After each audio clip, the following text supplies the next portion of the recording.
Today, May 31st, is the last day in May. It's the last day of the month of our Blessed Mother, and it's the feast of the visitation of Our Lady to her cousin Elizabeth, also commemorated in the second joyful mystery of the Rosary.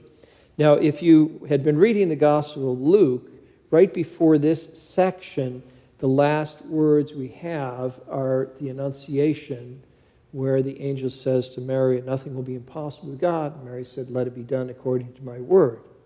Pause. What must have been going through the mind of Our Lady at that point? She was thinking, oh my goodness, my cousin Elizabeth is in her 6th month.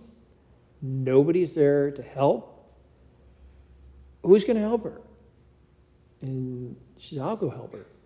So Mary takes initiative. That's what I find so beautiful about this mystery of the Rosary. This is my thought. It's not revealed in the sacred scriptures, but it certainly fits her pattern. There's a problem. She recognizes, and she's going to do something about it. At great inconvenience to herself, because she lived 90 miles away up in Nazareth. So she had to come down the hills 3,000 feet along the Jordan River and then go back up to Jerusalem 3,000 feet and around. It's a 90-mile trek. And she didn't take a car or an electric scooter that the kids have these days. She walked.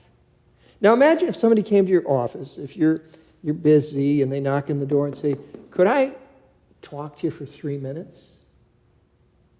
Well, okay, 3 minutes, yes. All right, we can do that. All right. Well, I came to your door and knocked and said, "Could you help me for 3 hours?" You'd say, well, you're going to need to send me an Evite for that. Maybe later this week, probably next week. I certainly can't do it now. 3 hours? What are you thinking about? I'm a busy person.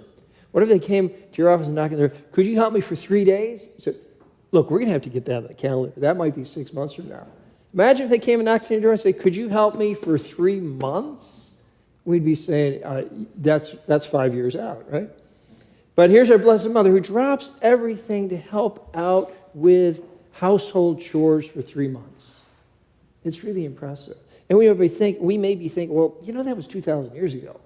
And she was 14 years old. She was not nearly as busy as we are today. She wasn't in volleyball, and she didn't have to take driver's ed. She had to take SAT prep courses.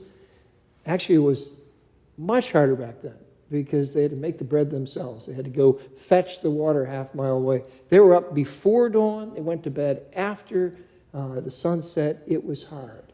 So what does that tell us about the character of Mary, the mother of Jesus? She saw her role as to help. To help. That's a beautiful thing because we want to imitate that.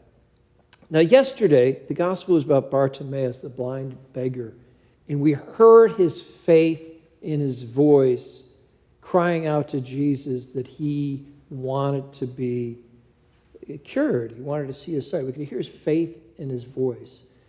And today, in this passage of the visitation, I have a story that also speaks to me about hearing a person's faith in their voice. It took place at that church in Ein Karina, the visitation, on one of the years when I was there on a pilgrimage. And I was able to celebrate Mass in the Church of the Visitation. And after Mass, as I went to the sacristy, there was a Franciscan priest who helped me take the vestments off, because the holy places in the Holy Land are cared for by the Franciscans for the past 800 years. Well, he was from Poland. I'm from Chicago. He didn't know English. I didn't know Polish. So we tried to communicate to each other in Italian. "Where are you from? What are you doing?" And then he said, quite casually, "Yeah, and I've been here for 6 years, and next month they'll send me somewhere else. I don't know where. It doesn't matter." Can you hear the faith in that response? A very intelligent person. They will send me somewhere else. I don't know where it is, but it doesn't matter. It wasn't like he was cynical. It wasn't like he was dismissive. He had that spirit of service. Probably a saint. Probably a saint will never be canonized. I think most saints never are canonized. But I was so impressed by that, I thought, gosh, wouldn't it be great to have that same kind of spirit? I'm available to help. It doesn't matter where, just send me somewhere else. And I'll close with a little story about the Franciscans in the Holy Land, who I greatly admire, not just because my first name is Francis, but they're truly admirable. When the Holy Father was there in the year 2000 for the Great Jubilee, he was speaking with the head of the Franciscan order in the Holy Land. At least this is a story I've been told. It may be apocryphal, but it's still a good story. And he said to the superior of the Franciscans in the Holy Land, he said, the Franciscans have just done an admirable job caring for the holy sites in the Holy Land these last 800 years. But maybe now it's time to have some of the sites taken care of by other religious orders. And the Franciscan Superior General said, that's fine with us. That's a great idea, Holy Father. The Holy Father said, really? You do that? What would you like in return? He said, well, if you can give us back our 158 Franciscan martyrs who've been killed here over the last 800 years, that would be good. That was the end of the discussion.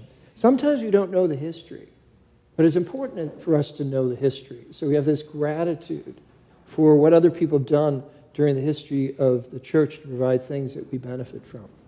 So today, on this Feast of the Visitation, we can ask Jesus to give us that grace that we can be cheerful servants, just like the Blessed Mother is, doing household chores around the house to make life more pleasant for the others.